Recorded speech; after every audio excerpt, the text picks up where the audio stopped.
Greetings and welcome to our 6th episode of Oblivion House Mod Hunters. As always, I'm your host Dark Elf Guy, and this week we're doing something a bit different.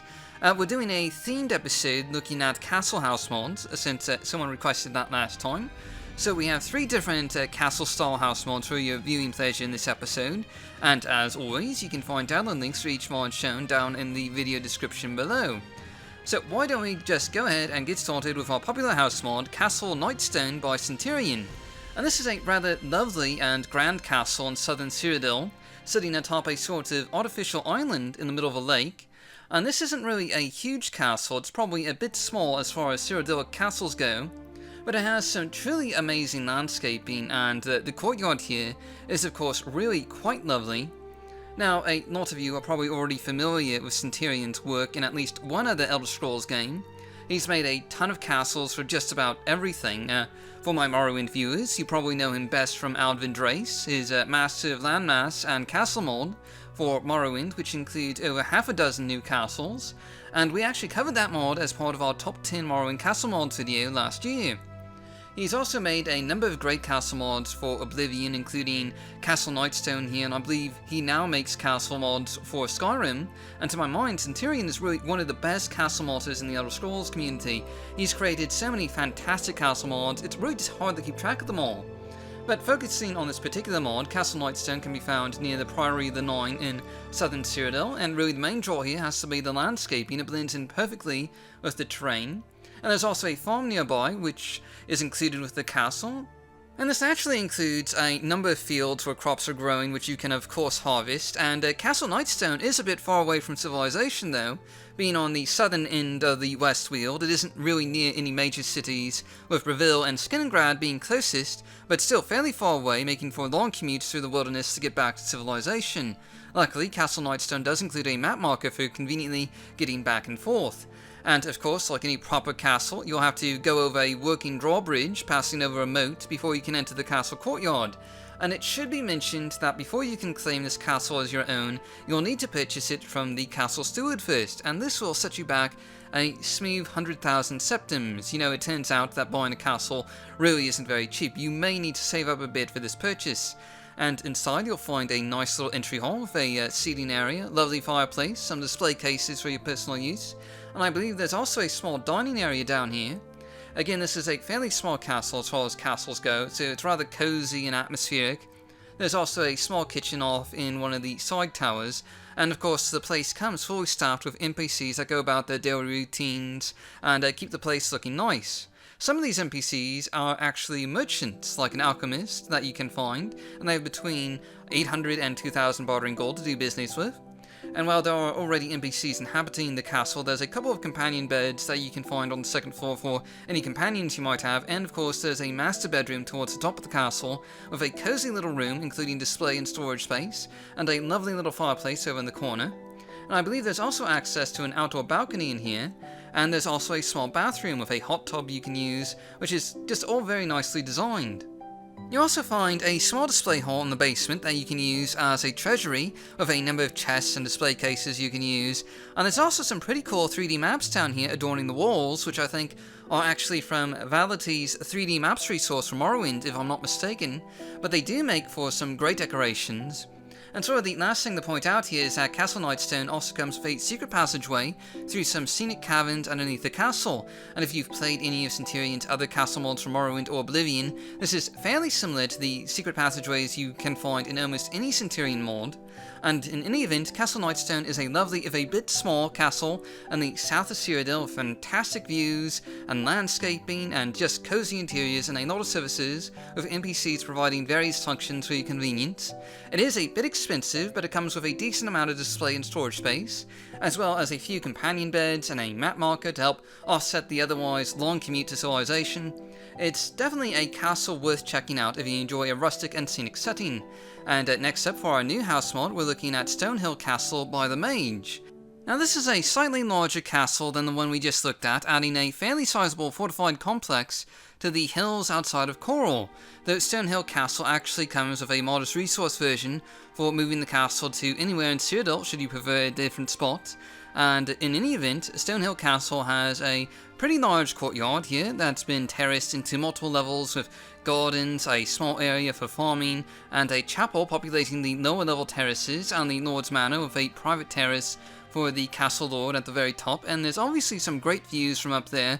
Once again, this is another castle, some really great landscaping with beautiful construction and gardens to make you proud to own this castle as your own. You can see the map here that the initial location for Stonehill Castle is quite close to Coral, with a very short commute into the city, and of course Stonehill Castle includes a map marker, though it's one you'll have to discover for yourself. It isn't automatically on your map. Now, before you can claim this property, you must first purchase it from the castle steward, and much like with Castle Knightstone, this will set you back about 100,000 gold coins. So basically, this is another expensive home that you'll have to save up for.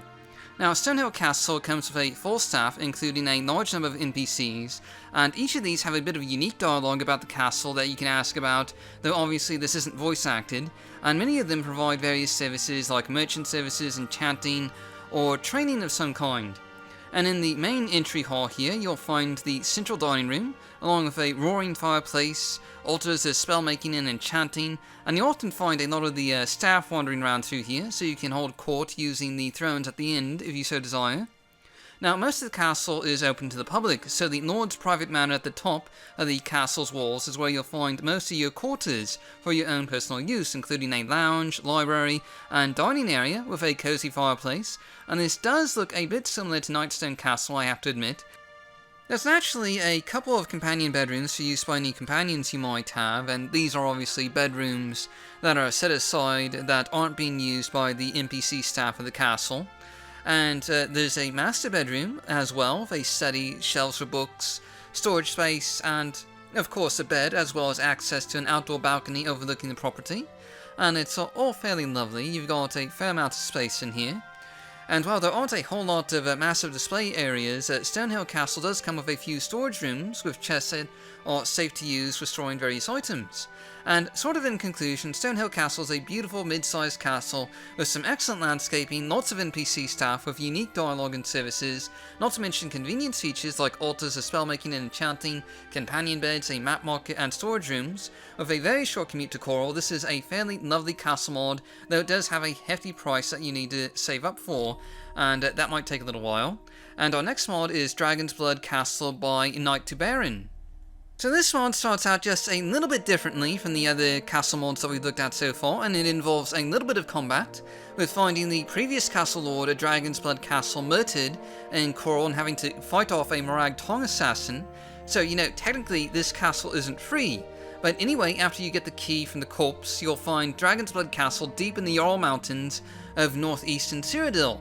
And this castle is built right into the mountainside with steep, almost vertical climbs up some very narrow steps before you get to the gate tower and the bridge heading over to the castle proper. And Dragon's Blood Castle is, you know, pretty massive, with a large number of fortifications such as towers, walls, and various defensive platforms that, you know, also double as viewing platforms where you can get a beautiful view of the surrounding area. And there's also a handful of courtyards, including some outdoor services, gardens, and training areas that you can use.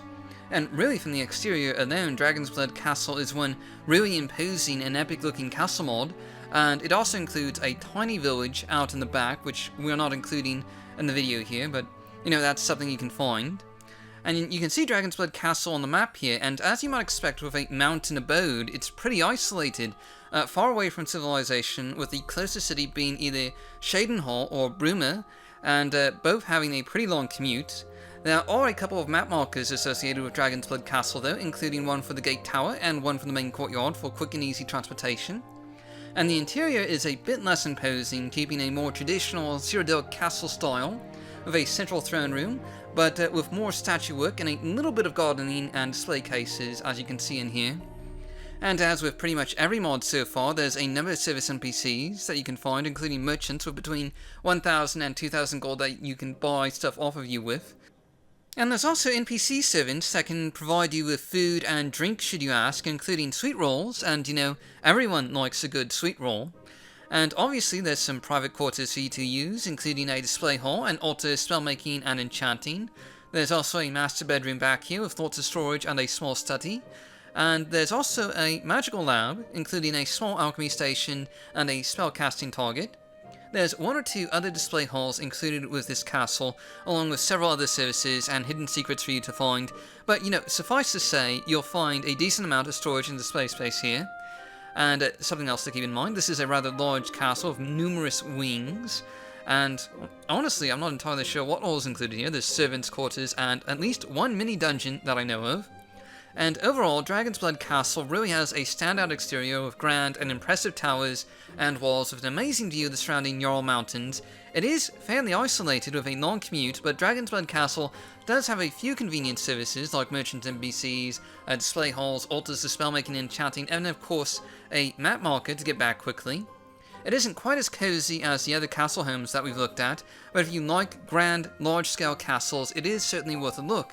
And that pretty much concludes this episode of Oblivion House Mod Hunters. I hope you guys enjoyed this themed episode, and if you did, be sure to leave a like and subscribe. And I'll see you all next week with another 3 Oblivion House mods to help you find your Cyrodiil dream home.